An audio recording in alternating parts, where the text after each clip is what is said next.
It was a beautiful thing. And our time is running out, but we went to a high school. We visited a high school with some, what I guess less privileged children. If you could describe or tell them about the school, what we saw, what we witnessed. We are going back. I think we're going to go back again before we leave. But American children, you're blessed. You're privileged. You don't go to school 7 days a week. You have lunchrooms. Tell them. Wow, we as Americans take so much for granted.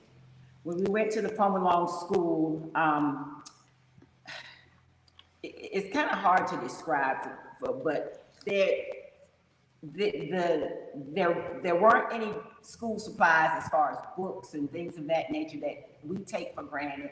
It was just a kind of like an open area. The desks, the tables and the chairs were very, very worn.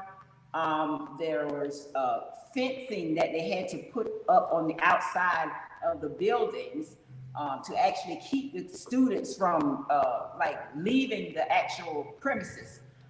It's a very poverty-stricken area.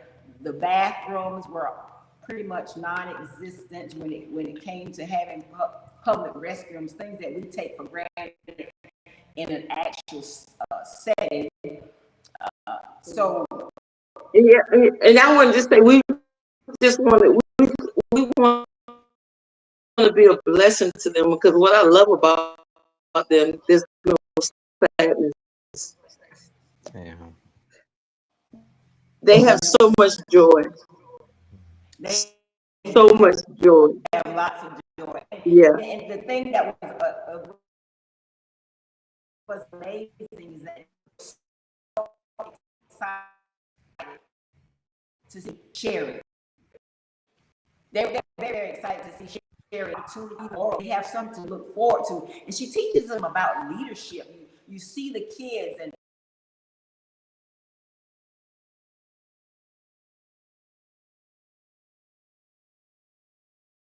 she picks out those that she sees that are leaders, and she gives them responsibilities, and they take it seriously.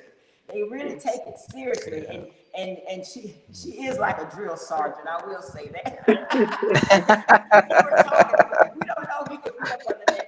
We are under her leadership and her tutelage even now, and so it's just amazing to see that, because we realize children need discipline, and so no matter what their situation and circumstances look like, they're happy, they're excited. There are days that they don't even get lunch, but God is.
Trying to live off tips, I swear it's getting old, man, I almost said quit. My mama raised me better than that. At 8 years old, I was the man of the house, there's no enabling that. Used to watch cable and laugh, Fresh Prince on my TV, trying to follow that path. They telling lies through my vision, cause learning how to be a man got difficult. I'm making sure I never settle for the minimum.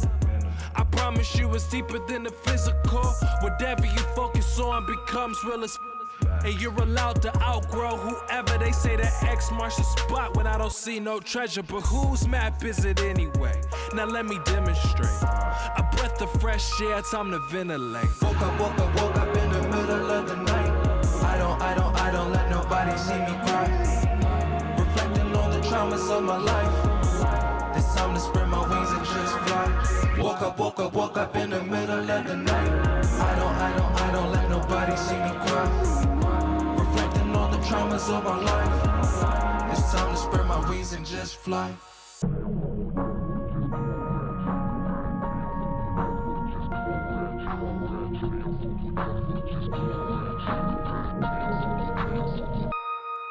Hey mom, I need your help. I don't know how to heal. Been on survival mode for too long, now I can't deal. Lost a little confidence, looking for reassurance. I mean, I know I got it in me. My dreams becoming vivid. You told me never worry when I'm making my decisions. Knowing I'm not religious, you would still read subscriptions. Somehow it still applied, that's why I would listen. It's funny how life works, huh? Sometimes I wonder what you think about. Sometimes I wonder if you love yourself. Sometimes I wonder Raleigh, North Carolina. Sometimes I wonder if it's something that How you doing? How you doing? You listening to Just Fly by Camus Leonardo. Woke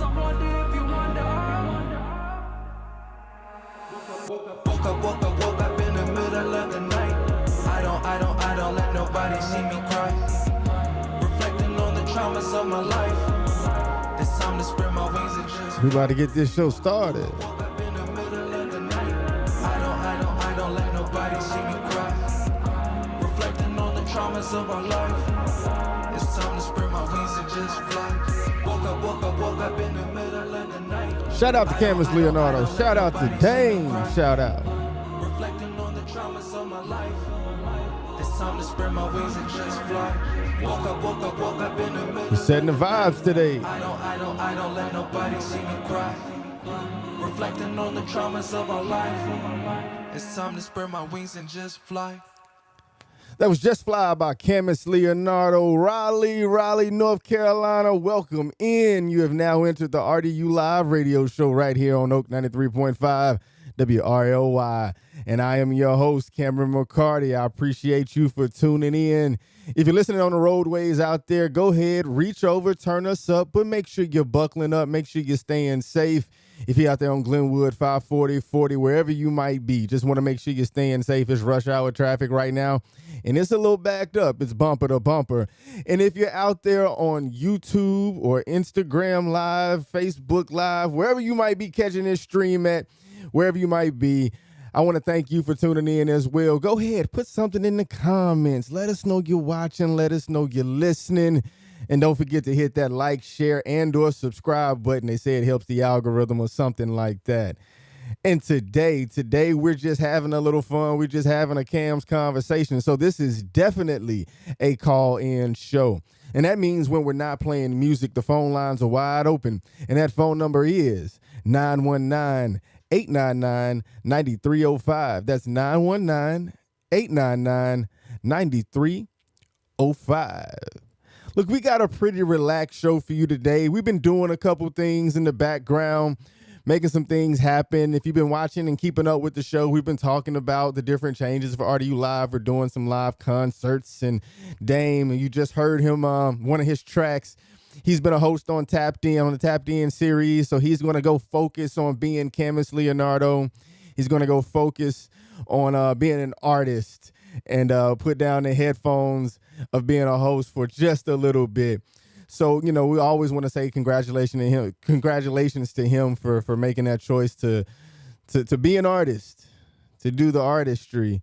We're going to miss him on the RDU Live show as far as being a host, but we're going to keep working with Camus Leonardo. Dame is how I like to call him. So, yeah, we're just going to be talking about a couple things. And like I said, this is a Cam's conversation. If you've been around the show for long enough, you know that every so often I come on here and I just talk about a couple things. You might know about a couple of my rants. Just to give you one of them, you know, if you've been watching the show, you know I don't like pickleball. I might get into that one today. I had a run-in with somebody on the pickleball court yesterday, and we might talk about that one. Actually, we will talk about that one live on the things here. As well as we always like to keep the community informed about what's going on, whether in the Triangle or around the world, wherever it might be. So today we're going to just be talking about a couple different ways you can give to some efforts around the state. That's why you see Marissa Bryan. She's sitting over there. If you're watching the stream, you can see her over there. If you're listening, hey, go ahead and say something to the people. How's it going? It's going good. It's going good. Marissa's over there. She's the producer. She's usually in the background, but today I asked if she could produce on the mic just so I'm fact checking things here. You know, we live in a culture, we live in a society where you got to have your facts right. That's true. You got to have your facts right. I was watching a little clip of the vice presidential debate. I was watching. I did not watch the whole thing. I usually try to watch all the debates, and I did not watch the whole thing. But one of the clips that I saw, it was like JD Vance. He was like getting frustrated at the moderator, host person. He was like, they said that you would not be fact checking live. They said that you would not be fact checking live.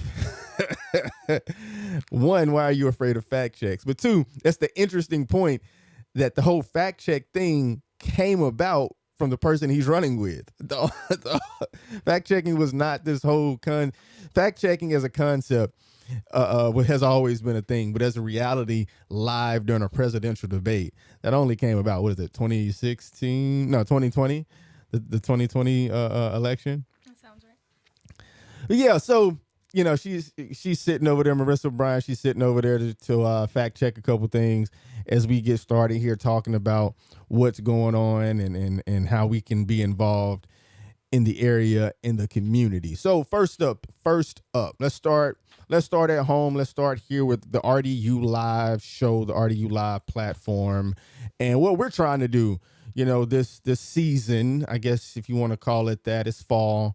The weather's changing, getting a little bit cooler. We've been talking about it over and over again. That's our job. We have to promote what we're doing. And so we have a give back initiative. We're calling it RDU Live Gives Back.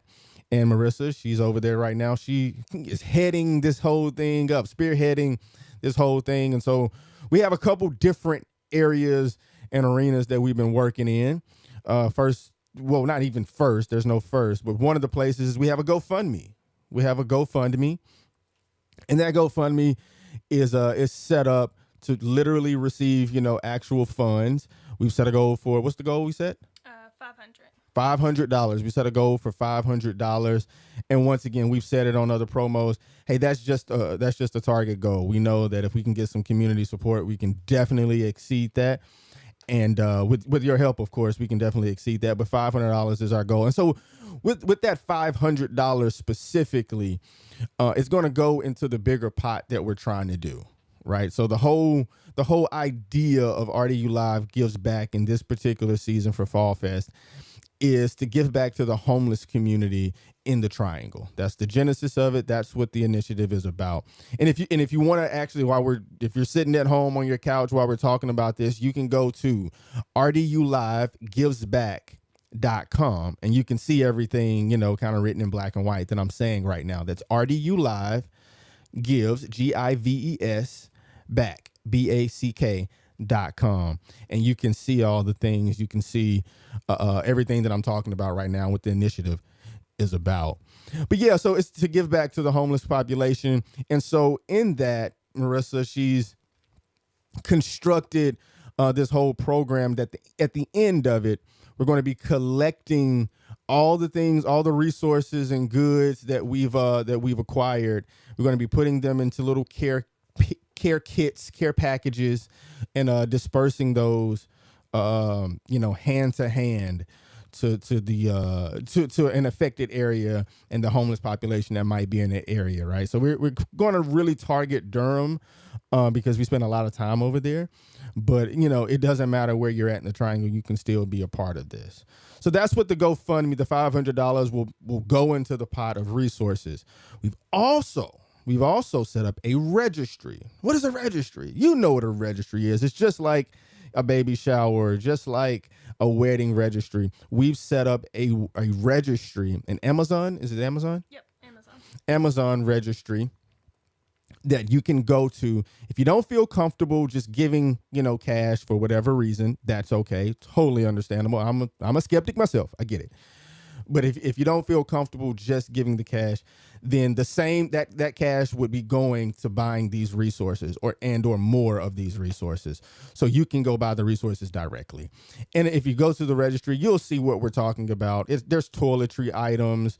There's, once again, the non-perishable things that we can put in a care kit to give to somebody that might be unhoused, to kind of hold them over for whatever period of time, something that we can do.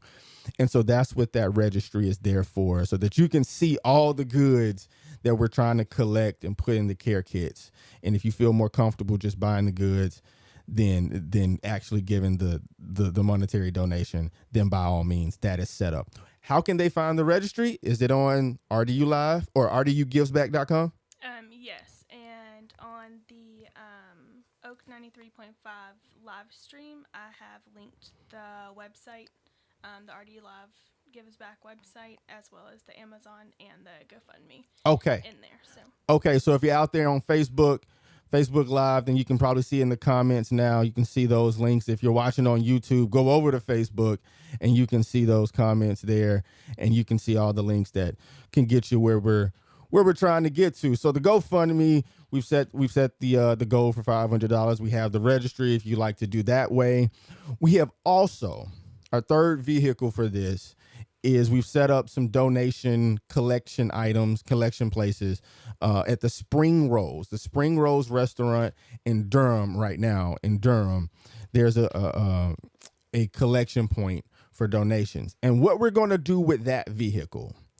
So before we started this initiative back in early September, somewhere in there.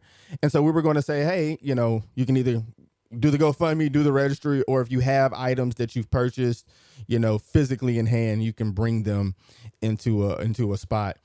And so we're going to keep those collectibles. However, instead of the hard items going to our Give Back initiative for the homeless, we really want to share the love of what's going on here, and we're going to be donating that to the Western North Carolina efforts, the hurricane relief efforts that, if you're in this area, in the country, in the world, about what's going on there. And we're going to actually talk a little bit more about that in a second. So if you're out there and you have some tangible goods that you were thinking about giving to the Gives Back program, by all means, take them to Spring Rose, but we're really encouraging you to take them. I mean, at this point, there's so many. Yeah, there's pretty much anywhere any restaurant you go into at this point. So, we have other vehicles that we're going to keep pushing, but when it comes to, the tangible items, we're asking that you put those toward the Western North Carolina hurricane relief efforts, however that may be, wherever you can go to take those items. That's what we would really appreciate you to do. Yep. Okay. So yeah, kind of on that topic,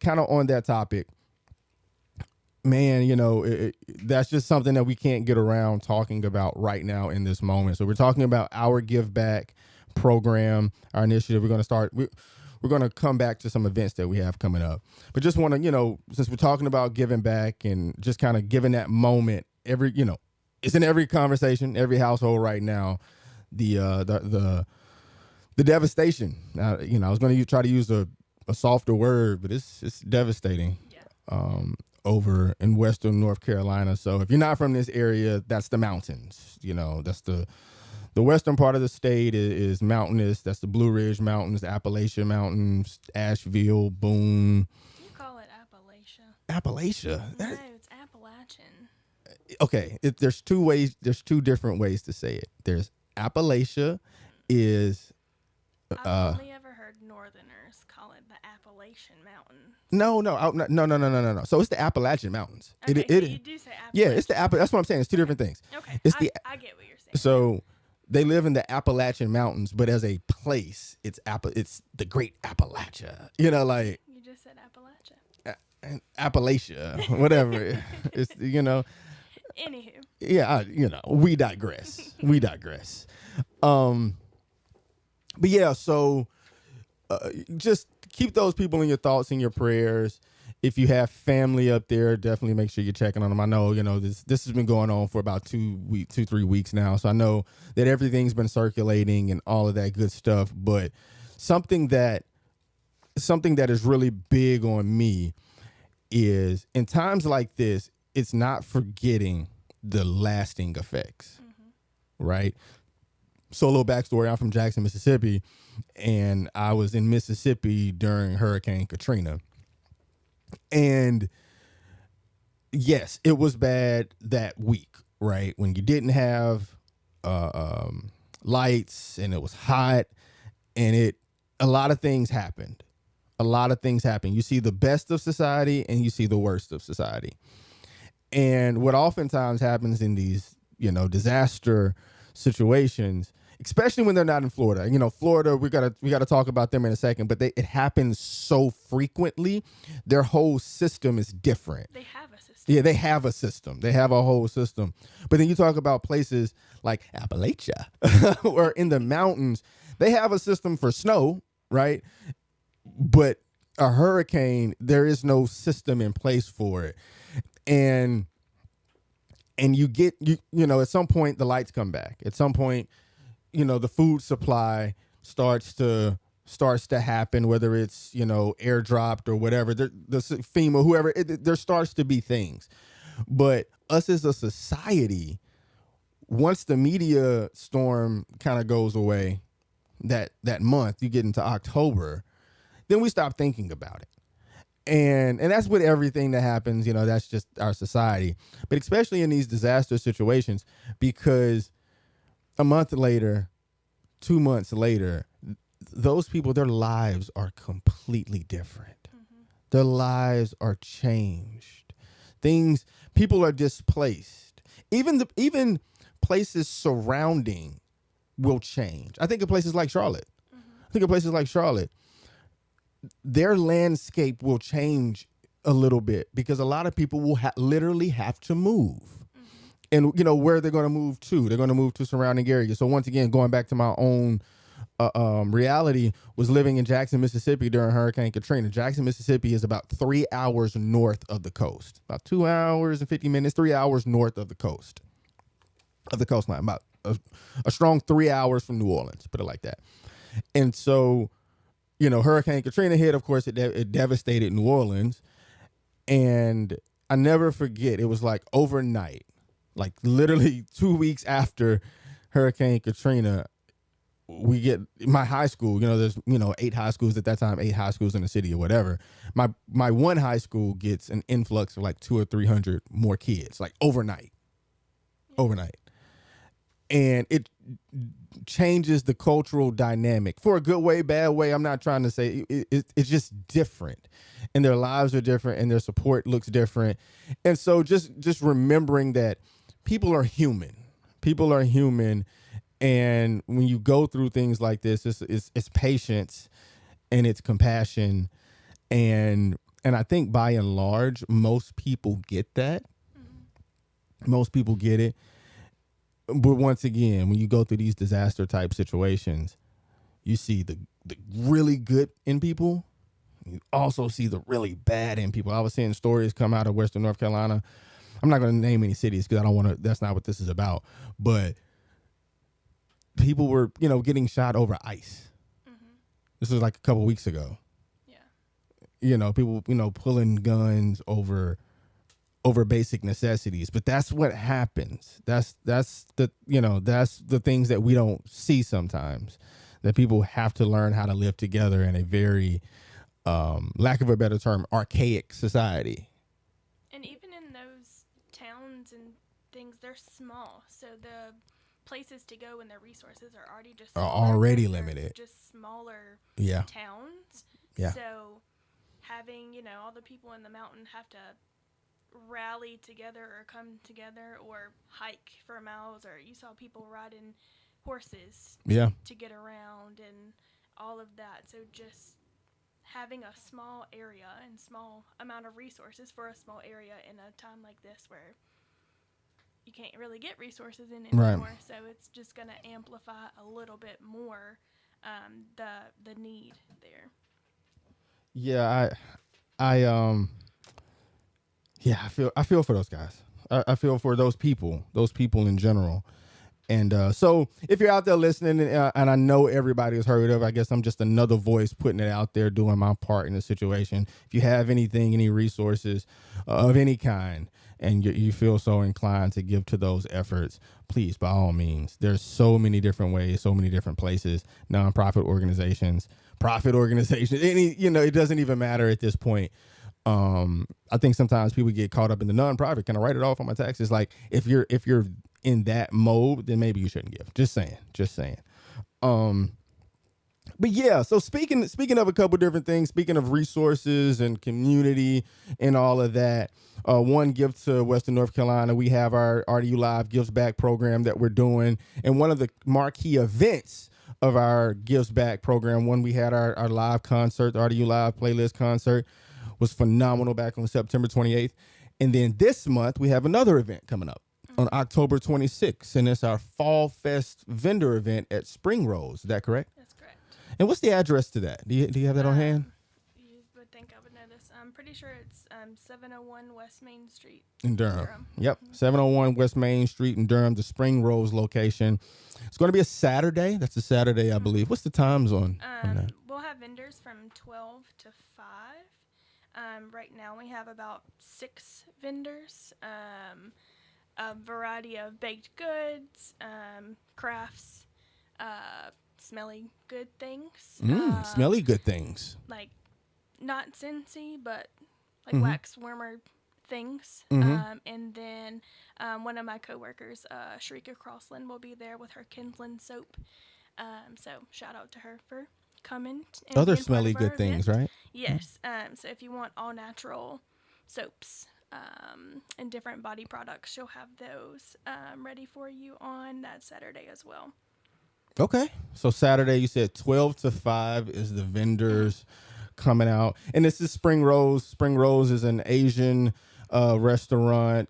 All are welcome. This is a it's a restaurant, in downtown Durham. So hopefully the weather's nice. We're going to have some vendors set up outside, right? Yep, If the weather's nice. Yep. Be outside on Main Street. Just come walk through, come buy something, support local. And yeah, have a good time. We're going to, the plan is to have some live music. Even, if we don't secure a live music artist, we have a couple on tap that we're looking at. We're going to be playing music regardless. That's what we do. any RDU Live event is going to have some music somewhere around it. And so, just come out, have a good time, get yourself something to eat, check out some of the vendors. And one of the big parts of it is give back. So once again, you can come, and even if you're not looking to patron, come support, take a picture, and maybe give something back. Bring a canned good or something. That's what we're doing this thing for. So got a couple vehicles there. We got a couple vehicles. Just to recap, RDU Live Gives Back. You can go to rdulivegivesback.com. Check the comments if you're on Facebook. You can go there and you can see everything that we just talked about as far as the ways to give. But we have the GoFundMe link. It's on the page. We have a registry, an Amazon registry that you can go and buy designated items. And then we have the October 26th Fall Fest vendor event at Spring Rose in downtown Durham. And the whole point of this is we're going to just gather together all these resources, take whatever funds we have and buy more resources to create some care kits and some care packages and go hand to hand and deliver them to some unhoused people. And then even with that, when we come up with the actual date that we're going to be able to do that, one, soliciting help for that, but then also, we're going to be taking some of those funds to actually buy some hot meals and actually, serve some people in the community. So that's what we're doing. It's a small scale. It's a small scale in things, but we're just trying to start something and do our part. Is that right? Yep. Did I get that right? Yep, you're correct. Cool. Before we keep moving, my day job, I want to do a plug for Western North Carolina. If you are, in college right now, please reach out to your financial aid office. We have pots of money for natural disasters. So I I can speak for UNC Chapel Hill, but I'm almost guaranteed that any other school would have something. It never hurts to ask. If you are a Chapel Hill student and are experiencing something, we have a disaster relief form. Please fill it out. Please ask for help. We're going to help you any way that we can, but don't hesitate to reach out and ask for support. We know that things are bad. Food is low, probably loss of a lot of food. We're getting huge influx of students all the way from they've lost their house and their cars to, their parents just can't go to work for the next month because their job doesn't exist anymore or needs to be rebuilt and all of those things. So please, if you're in school, please ask for help. I'm sure that whatever institution you're at, especially in the Carolinas, I would say definitely has some kind of support for them. Wow. Okay. That's good knowledge. Great knowledge. Great knowledge. I want to double down on that. If you're in college, especially in the UNC system or just in North Carolina in general or anywhere, reach out to your financial aid department if you are experiencing any kind of hardships that is related to the hurricane. Reach out to your financial aid departments ASAP because there is assistance out there. If you're going through any of that, there's assistance out there. Did I get that right? Yeah, and I would say just be mindful of what's about to hit Florida, too. Yeah. So when other hurricanes have passed through other states that cause treachery, schools typically have some type of help or assistance with that. This one was just a little bit more impactful because it's our state. Yeah. So it was a little bit more kind of hit home a little bit because a huge population of our students are from the state. So we just had a bigger population of students impacted versus, hurricanes being in other states. But I know we were talking about circling back to Florida at some point, but just kind of keep that in mind as all these natural disasters are kind of happening back to back. Ask for help. It's out there. Yeah. There you go. Ask for help. That's been said on this show a couple times. Ask for help. Ask for help, especially when there's resources that are dedicated to what you're going through. In this case, hurricane relief and support. All right. So kind of switching gears just a little bit. I want to talk about resources, and we're talking about our vendor event and this local economy and all that good stuff. I want to talk about them longshoremen that's striking up there. I want to talk about them longshoremen that's striking up there. Hey, first of all, this will be impactful. I think those longshoremen, as the young folks say, they standing on business. They doing what they got to do. I want to say, was it last week or last month? Something like that. You can correct me on the times here. The longshoremen on the West Coast, they went ahead and they signed their contract. They signed their agreement on the West Coast. On the East Coast is where they're still looking for a contract and all of that. I want to say to the people out here in Raleigh, North Carolina, I know we're on the East Coast technically. I know we are. But just because the longshoremen are striking, that's no reason to go buy up all the toilet paper. Yes. It's happening. It's happening. I get it. I get that the ports, they are what they are, import, export, but we don't have to buy up all the milk. Yeah. We don't have to. They said that more of like the alcohols and the cheese and those are the things that are a little bit more impacted from the East Coast from what I have seen because it is circulating a lot of people saying stop buying all the toilet paper. Yeah. I've been seeing it. 2.0. I've been seeing it. We got to stop. We have to stop. If everybody just does their part and stops, I think we'll be okay. And I think we're in an interesting balance because we're trying to buy all these supplies to send it, to there you go. Yeah. Part of the state. And then it's also we're having all these strikes at the same time. So are people buying it and sending it for help? Or are they buying it and keeping it and hoarding it for themselves? Yeah. So it's kind of interesting. We're in a TP war. Yeah. We're in a TP war right now. Am I buying it to hoard or am I buying it to be benevolent? Look, that the is the last question. time we went to the store. Yeah. It's rough. There was 3 packs of Angel Soft.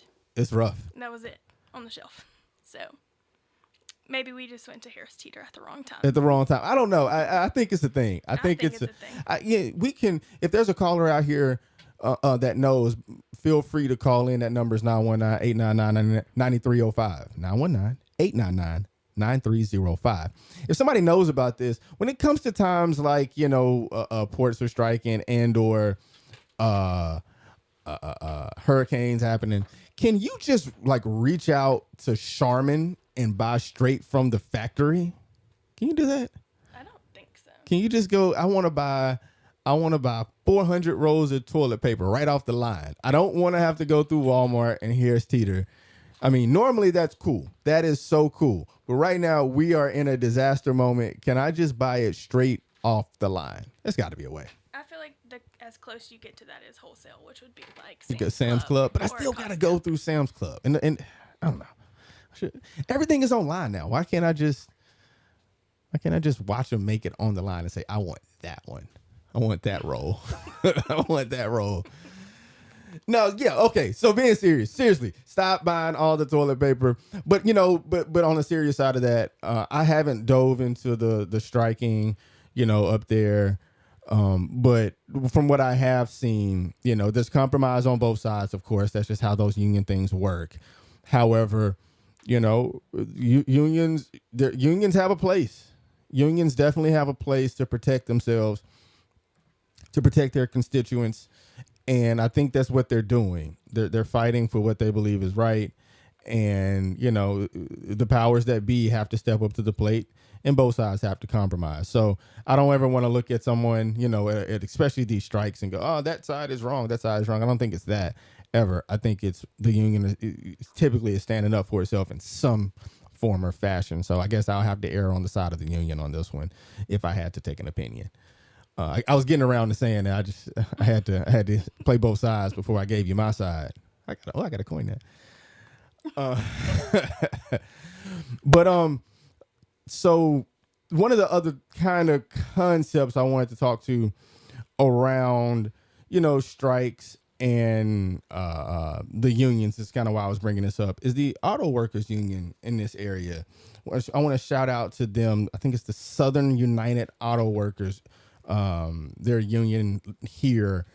I don't know where they're based at, but we're in the Southern United States, and they do a lot of good work in the community. I wanted to just kind of point them out. I knew I wanted to talk about the longshoremen and have that small conversation there, but to offshoot that, bring it back to the local community. The Southern United Auto Workers, they're a local union here, and they are really active in a good way. They're not. Every time I've seen them do any kind of demonstration or have any calls for something, it's very fair, it's very balanced, and they usually get things done. So shout out to all the good people over there at the Southern United Auto Workers. They're a union here locally. Cool.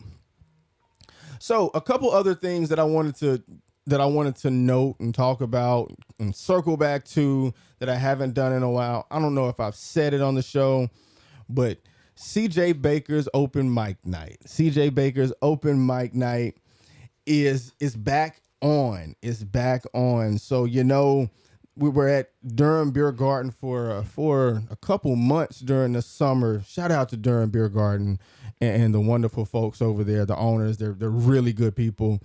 And they housed that open mic. They still have music. They have music all throughout the week now. They're really growing in what they're doing and what they're providing to the community. So shout out to the Durham Beer Garden. But CJ Baker and the open mic night on Tuesdays is back in its original location, but different name, different ownership, different name. Back better than ever. It's called Rhythm and Blues, or is it Rhythm and Brews? Can you fact check me on that? It's pretty sure it's Rhythm and Brews. Rhythm and Brews. It does have an interesting spelling, so I can pull that. Yeah, Rhythm and Brews. It's at the original location where Hayti Collective Kitchen and Cocktails used to be. It's in the same restaurant. They've just revamped it, renamed it, done a couple things different, and now it's Rhythm and Brews. It's on Fayetteville Street, right off the campus of NCCU, right off the highway right there. And it's back, baby. Yes, it's back. And it is RHY.THM and brews. RHY.THM and brews. Yeah, ANDBREWS. Brews. Yep. Rhythm and Brews. So yeah, they're back over. The times are a little different now. The time is a little bit different. Just because people, that's what the people wanted, and that's kind of what they were doing anyway. So he moved the times back. So now they start at 9 p.m. It's a late show on Tuesday. 9 p.m. is their featured artist. It goes 9 to 9:45. I think they do now. 9 to 9:45 is the featured artist, and then from 9:45 until 11:15 is an open mic jam session. Once again, open mic meaning bring your song, bring your poetry, bring your rap, all of that good stuff. Come sign the list. I think he does like 12 slots. Somewhere in there, 12 slots. CJ Baker, fact check me, correct me if I'm wrong. 12 slots from 9:45 to 11, and as well as it's a jam session. So if you have an instrument or play an instrument, you play bass, guitar, keys, drums, a horn, any of that, come on, come on. If you know the songs that's being played, catch a ride on the jam session. And that's what it's there for. That's what it's there for. So once again, shout out to CJ Baker and the crew on a Tuesday, the open mics, and now Rhythm and Brews. Rhythm and Brews. I want to give a couple other collectives and people some shout outs just here as we're coming toward the second half of this hour. Is Black Portrait. And that's, we got to check the spelling on this for the people out there. I think it's BLXCK Portrait. BLXCK Portrait. They're a local collective, a lot of young people that are just coming together to do some amazing things. They have different areas that they focus on. A lot of it is rooted in music, but also fashion and food and culture. And I think they have their own podcast that's coming out. And one of the reasons I wanted to shout them out is because they've been working with us, just in different avenues, different arenas. They send some artists our way for our local artist playlist show, as well as Shamel. Big shout out to Shamel. He was on my team for the concert, for the playlist concert, and he's a part of that Black Portrait Collective. And they're just really good people that are trying to do music, do culture, do local. And I want to make sure that in any chance that I have to put their name out there for the local community, check out what they're doing. That's BLXCK Portrait. I don't want to misspell portrait. Portrait is one of those words. It is. Like, where do you put the R? Sometimes I get messed up with quarter. It's portrait. Trait. Okay. PORTRAIT. Yep. But yeah, sometimes quarter messes me up. Do you put the R? You know which one that gets me that doesn't have an R in the middle? Which one is Well, I guess it does have an R. Restaurant. Restaurant. Yeah. Restaurant. Yeah. Yeah. Restaurant. Yeah. When you type emails and message people all day long, you realize that spelling is hard. I feel like it's hard. Well, especially in English. Yeah. And one of my platforms does not have autocorrect, nor can I right click to correct. So you got to be good. Yeah. You got to know what you're doing. Yeah. Institutional got me for a long time. Yeah. Fun fact for me in third grade, and I'm triggered by this to this day. I think it wasn't until fourth grade, because I got made fun of in third grade, that I learned how to read and say determine. I always call it determine.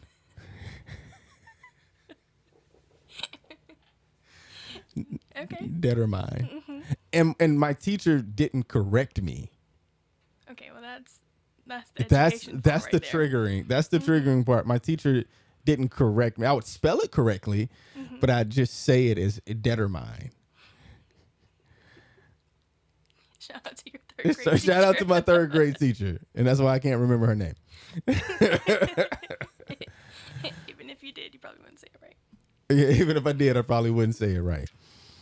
So yeah, anyway, we digress. That's what this show is about.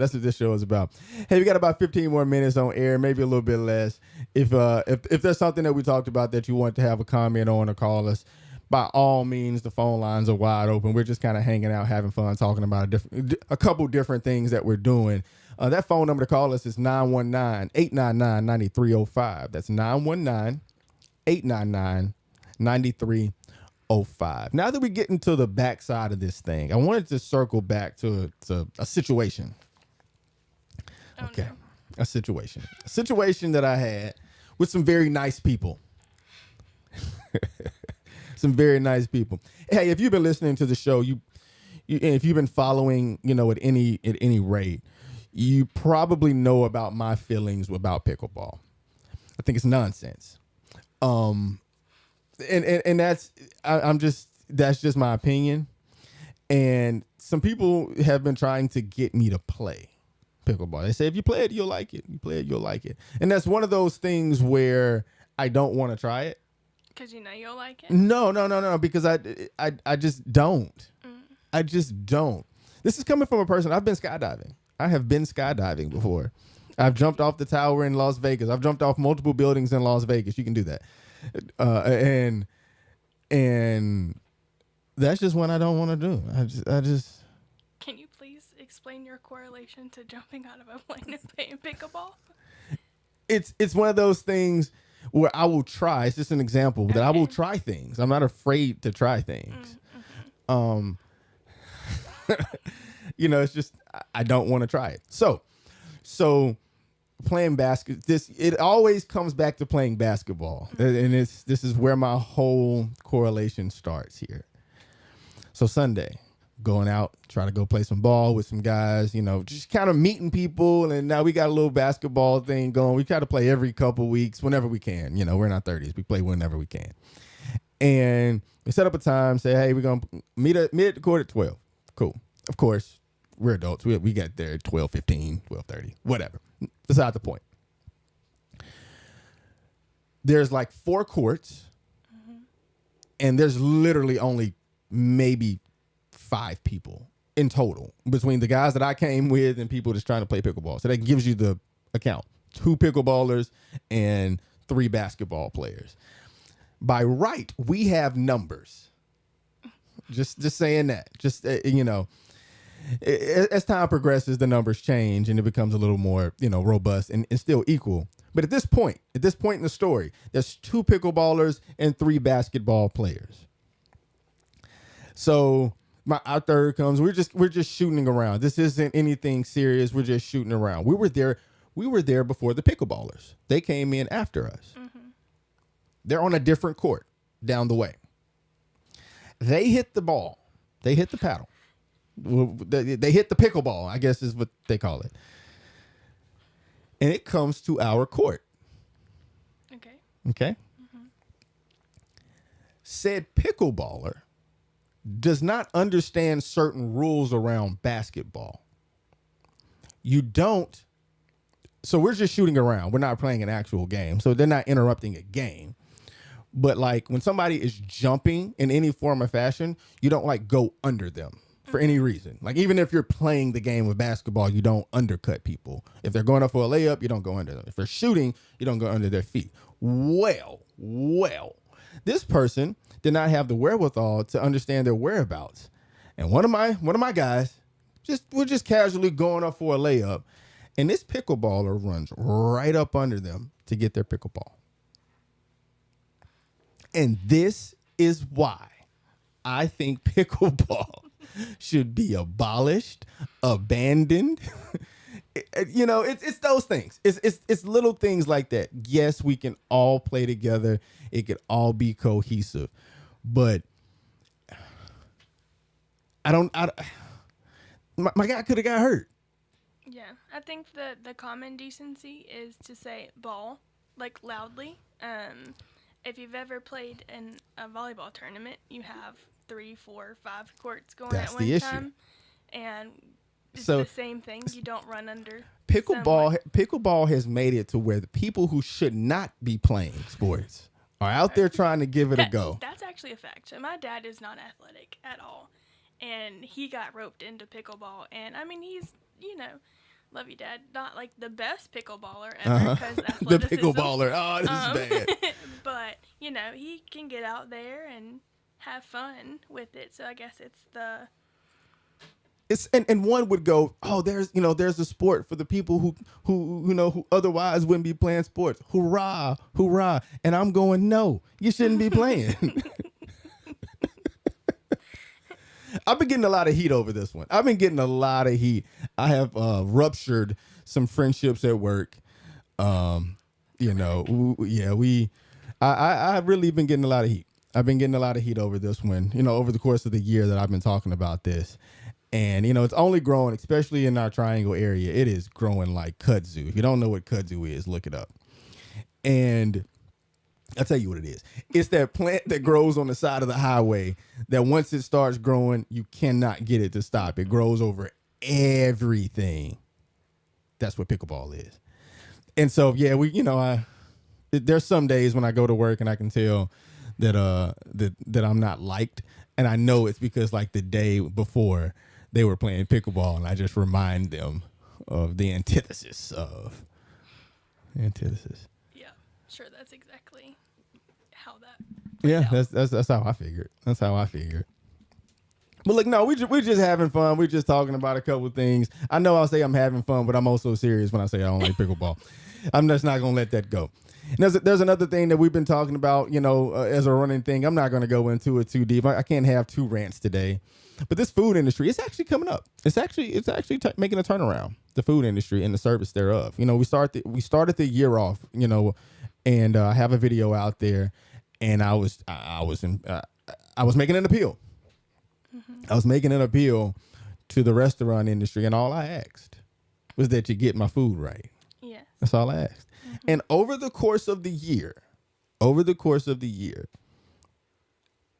things have started to change. I'm not saying that it's where it should be, but I'm not getting as many wrong orders as the beginning of the year. I feel like our experiences have shifted in the sense of my gluten allergy. I feel like we're running into more issues with that. Yeah. And the cross-contamination versus we're getting good service, just less options. Anywhere. Yeah. Less options. And then also, we've learned a lot over the course of time. It's, you learn the signs, mm-hmm. If the line's wrapped around the store. If the doors are locked. You learn the signs and you go, okay, I'm not going to do that. Therefore, you have less issues because you remove yourself from a bad situation. I guess that's how we're doing that. I'm going to leave you guys with a weird fact here. When I prepare for the show, I think about a couple of things, just different topics I want to talk about and ways to go about it. And I let that weave my thought process as we have the conversation live on air. And we've been talking about the longshore workers, and we've been talking about our vendor event with local vendors. We've been talking about hurricane efforts and food supplies. And I was looking at this one random fact, and this is very random, guys. So don't take this too serious. Don't take this anywhere. But in this country and in this world, we eat a lot of chicken.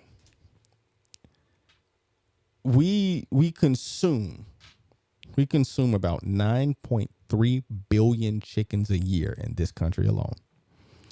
That's up to 1 million chickens an hour that are being let go from this earth.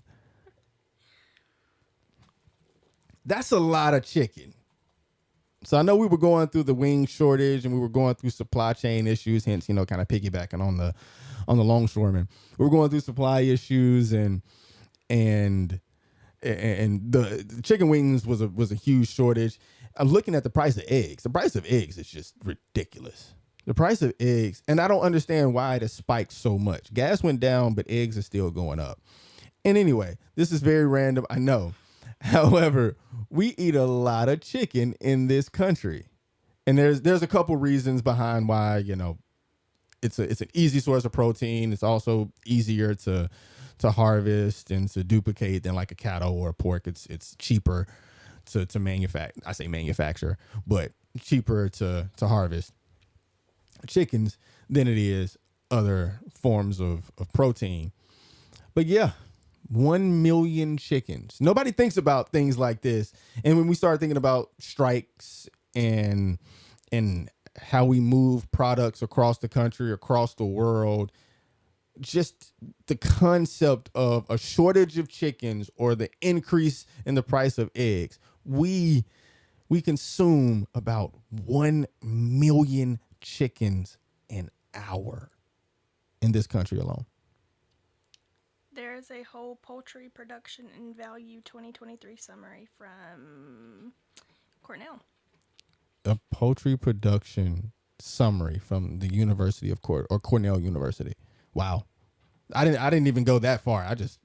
I went down a rabbit hole of how many chickens do we? Oh, it's a big thing. They published it this year in April. So Wow. for last year. Wow. It talks about chicken, turkey, what was sold, what was lost, what were processed is the proper Process. That's nice, the word I nice was trying word. to. Yeah.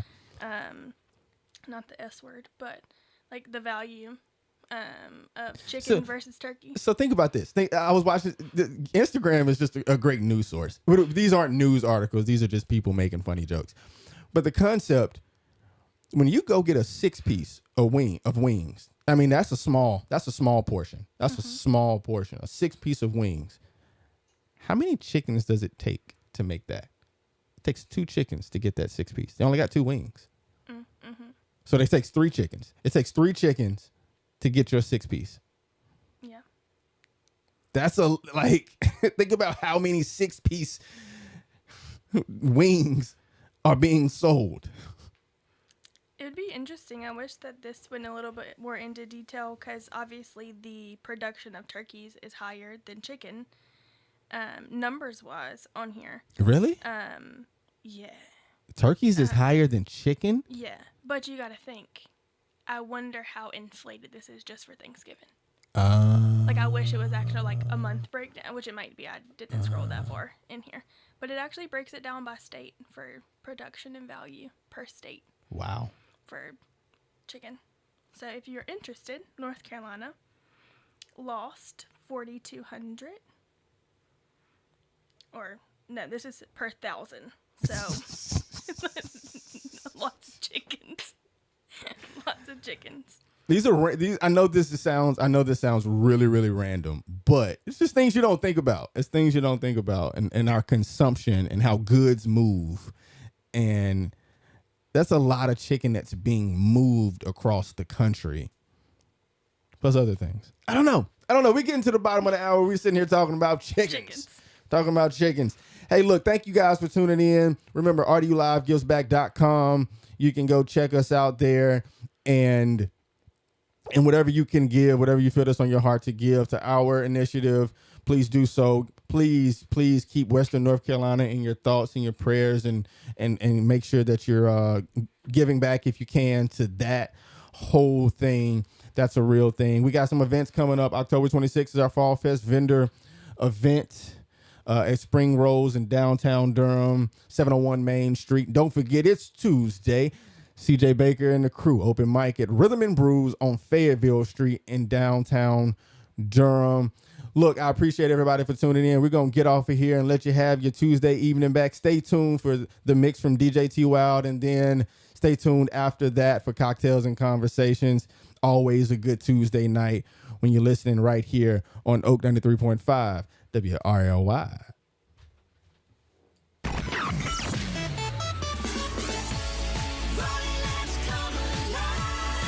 Community Radio, WRLYLP.